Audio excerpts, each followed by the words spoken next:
Hey guys, Mr. Relatable Oz here, Aaron Freddie Fredericks, and I am here with another ball review done a little different because, hey, why not, you know.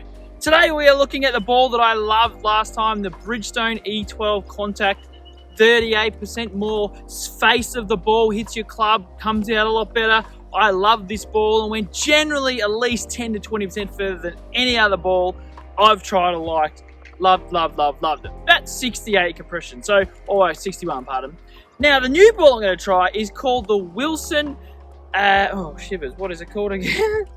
The Wilson Triad. I was thinking Triad, it's too much Aquaman for me, but the Triad. Now, the Triad apparently has moved weight off the core and out into the mantle, and this apparently makes it a lot better. They have claimed that this ball, if you are a person who scores like 93, you're going to now score 89. Well, I wanted to see if that's actually true.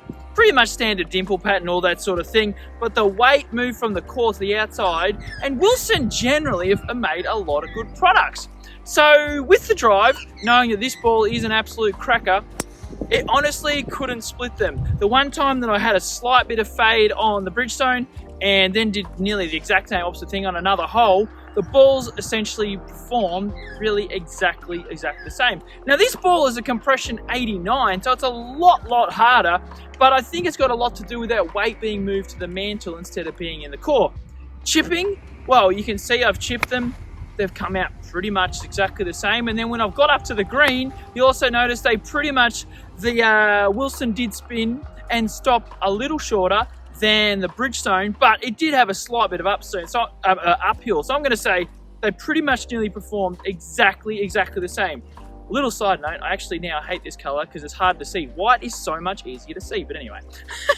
And when I putted them, you would hear just this slight bit of difference. Weirdly, I think the Wilson actually feels softer than the Bridgestone, even though the compression's about 20 points different. So I found that really interesting. And then after playing a full round of golf, I just came to the point I actually like just looking down at the Wilson ball. There's something about, I don't know if I should buy a Bridgestone e12 Contact, sorry about the wind, I should buy one in white and see if that affects my feel. But ultimately, I couldn't split them performance-wise. It was just something about the Wilson that I like slightly more of my club than the Bridgestone.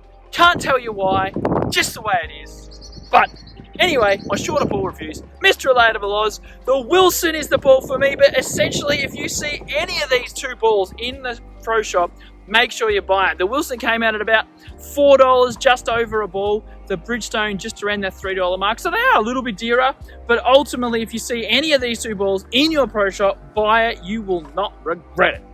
This has been Mr. Relatable Oz, Aaron Freddie Fredericks. You guys have a great week. Or maybe month.